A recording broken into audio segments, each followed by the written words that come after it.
Hello and welcome to another ARK Survival Evolved taming video. I am Winslow and today we're going to play with the Diplodocus. The Diplo is the smallest of the sauropods on the island and a creature on the island with the strangest of behaviors.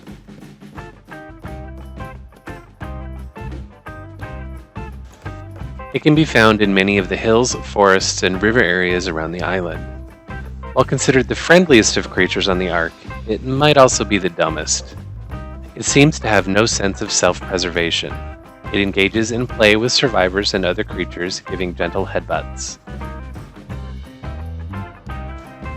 This can be a bit obnoxious when a wild Diplo wanders into your area. It can push you off of stuff and also displace stationary tames. This can interfere with breeding or even, in some cases, arena teleportation. I have personally experienced a Diplo pushing half of my Rexes off of a teleporter platform at my base and landing at a boss fight woefully underpowered.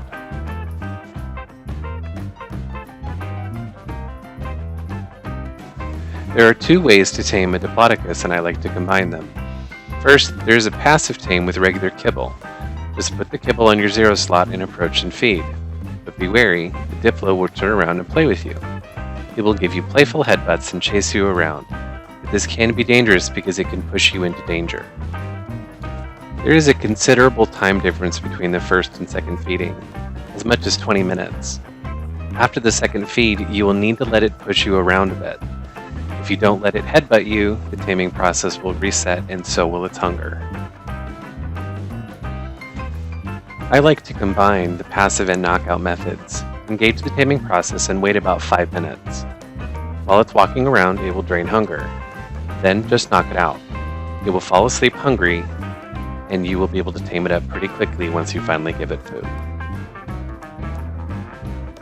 Now you're probably thinking, Winslow, what about the taming efficiency? You're damaging it after you start taming. Well, fear not, friend. Yes, the taming efficiency for the passive portion goes to 0. However, it resets once it's knocked out. You can tame it with 100% efficiency as long as no damage happens after it's sleeping. They have an extremely high Torpor Pool, and if you're using low damage weapons, you're going to be at this for quite a while trying to knock it out. You should be fine though, since they also have a really large health pool. Just keep it up, watch your back, so it doesn't push you off of a cliff, and if you're lucky, you can drag it around a rock. Once it's out, just protect and give plenty of regular kibble. It's important to note that the knockout method requires 2 to 3 times more kibble than the passive method. It can be done in a much shorter time. Then just saddle it up and prance around. They are surprisingly fast sprinters, and they can carry a great deal. They can only harvest a small amount of berries, wood, and thatch. Their biggest strength is going to be with their saddle, which can seat a total of 11 players. The 10 passengers can use guns.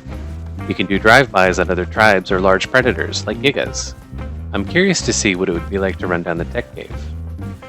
Other than that, they're good for transport. They can haul a great amount of materials, though they get no specific weight reductions, but they aren't slow enough for that to really be a problem. Overall, they're just okay for a mount. They're used in very specific situations. On their own, they can do no damage. They will only just knock back aggressive creatures.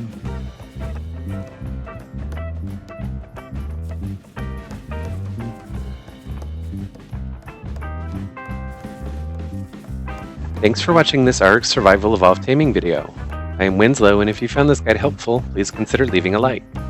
I greatly appreciate your time and support, and we'll catch up next time.